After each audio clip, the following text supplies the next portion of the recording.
Good morning. Today's our topic ball and socket joints. Ball का मतलब क्या होता है? गेंद, है ना। तो आप लोगों ने इसको समझ लिया होगा कि गेंद जैसी जहाँ पे जॉइंट्स होती है यानी संधि होती है। आज हम उसके बारे में पढ़ेंगे। चलिए एक्टिविटी 2 स्टार्ट करते हैं। Roll a strip of paper into a cylinder. कागज की एक पट्टी को एक बेलन यानी सिलेंडर के रूप में मोड़िए। कागज की एक पट्टी लीजिए और उसको गेंद जैसा मोड़िए। Make a small hole in an old rubber or plastic ball and push the paper cylinder into it as shown in figure 8.2. You can also stick the cylinder on the ball. Put the ball in a small ball. Does the ball rotate freely inside the ball? Does the paper cylinder also rotate? रबड़ अथवा plastic, आपको यहाँ बताया गया है कि रबड़ या प्लास्टिक की एक पुरानी गेंद में एक छेद करके उसमें मोड़े हुए कागज के बेलन को डालिए।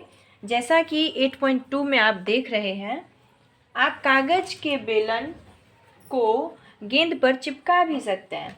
गेंद को एक छोटी कटोरी में रखकर, बाउल यानी कटोरी में रखकर चारों ओर घुमाने का प्रयास कीजिए। क्या गेंद कटोरी में स्वतंत्र रूप से यानी फ्रीली स्वतंत्र रूप से घूम रहा है, घूमती है? क्या कागज का बेलन भी घूमता है? Does the paper cylinder also rotate? क्या कागज का बेलन भी घूमता है? Now imagine that the paper cylinder is your arm and the ball is it's and. अब आप इमेजिन कीजिए यानी कल्पना कीजिए कि कागज का बेलन आपका हाथ है तथा गेंद इसका एक शिरा है यानी उसका लास्ट छोर है। The bowl is like the part of the shoulder to which your arm is joined. कटोरी जो है कंधे के उस भाग के समान है जिससे आपका हाथ जुड़ा है। The rounded end of one bone fits into the cavity of the other bone. Figure 8.3. Such a joint allows movements in all directions. Can you name another such joint you can think of? Recollecting the body movements we tried at the beginning of this section. देखिए, एक अस्थि का गेंद वाला गोल हिस्सा दूसरी अस्थि की कटोरी रूपी कैविटी यानी गुहिका में धंसा हुआ है।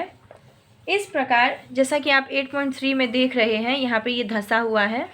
इस प्रकार की संधि सभी दिशाओं में गति प्रदान करती है यानी कि ये जो गोल है ना, तो ये सभी ओर घूमेगी। क्या आप इन गतियों में उपरोक्त प्रकार की संधि का कोई अन्य उदाहरण और देख सकते हैं? इस अनुभाग के प्रारंभ में शरीर के विभिन्न भागों को हमारे द्वारा दी गई गतियों का स्मरण कीजिए। जैसा आपके देखिए यहाँ पे एक गोल ऐसा बना हुआ है, इससे आप इसको कहीं भी घुमा सकते हैं। नेक्स्ट है pivotal joint. The joint where our neck joins the head is a pivotal joint. Figure 8.4, आपका फिगर 8.4 ये आपको यहाँ बताया गया है। It allows us to bend our head forward and backward and turn the head to our right or left. Try these movements. How are these movements different from those of our arm that can rotate a complete circle in its ball and socket joint? In a pivotal joint, a cylindrical bone rotates in a ring. देखिए, धुराग्र संधि, pivotal joint मतलब धुराग्र संधि। गर्दन तथा सिर को जोड़ने वाली संधि धुराग्र संधि है। जो गर्दन और सिर को जो जॉइंट जोड़ती है उसे हम कहते हैं धुराग्र संधि। चित्र 8.4 यानी 8.4 का जो फोटो है वो आप देखिए।